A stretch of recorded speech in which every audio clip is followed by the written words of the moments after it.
C'est parti pour ce match entre Nantes et Guingamp avec un ballon nantais qui va échouer sur Jean-Marc Chanlet en position d'arrière droit qui est monté milieu droit maintenant, qui recherche immédiatement Darocha et la touche est concédée. Jean-Christophe Marquet qui est donc titulaire, qui revient de blessure.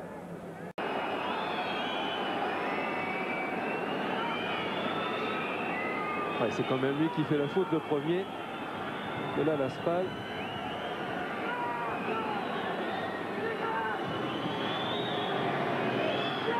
Et des Nantais qui provoquent justement les Guingampais.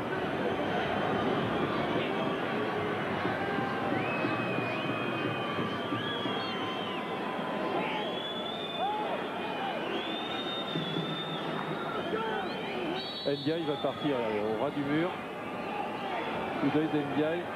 Non. Gourvenec, la frappe de Carotti. Un but. Oh, quelle frappe superbe de Bruno Carotti.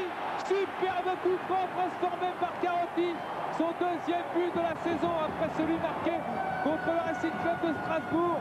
Quel but extraordinaire de Carotti. 1-0 pour Nantes.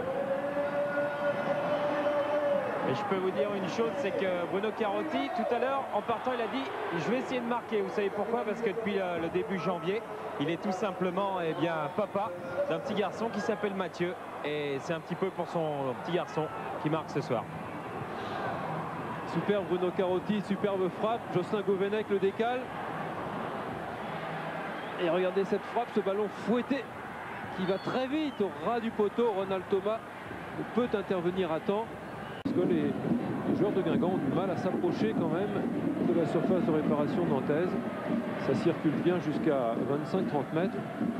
Et après, c'est beaucoup plus difficile. Personne ne tente de dribble, personne ne prend le jeu à son compte pour essayer de poser des problèmes. Attention, cette perte de balle, Gourvenec, passe croisée au but. Oh, quel but! Quel but de Jocelyn Gourvenec qui marque ainsi son 7e but de la saison. Tous les 7 à domicile. Super but de Gourvenec. C'est là qu'on voit toute sa technique, sa précision. Jocelyn Gourvenec qui marque 2-0.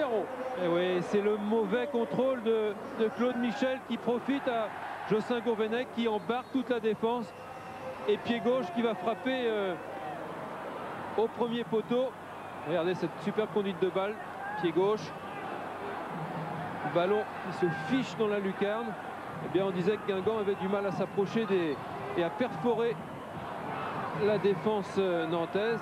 Eh bien, en revanche, Gourvenec, sur une erreur de contrôle, un ballon qui rebondit sur le tibia de Coco Michel, eh bien, c'est tout bon pour Nantes et pour Jocelyn Gourvenec. C'était la 4e victoire consécutive à domicile de Nantes. Se décide. Première victoire contre Guingamp d'ailleurs. En première division dans l'histoire des deux clubs avec ce corner qui s'élève bien. Et encore une fois la perfection atteint Mickaël Landreau. Et victoire capitale du Football Club de Nantes dans ce championnat ici à domicile sur le score de 2-0 contre Guingamp. Ouais, les Nantais qui confirment leur aisance à domicile. Et qui vont s'installer bien au chaud au milieu du tableau.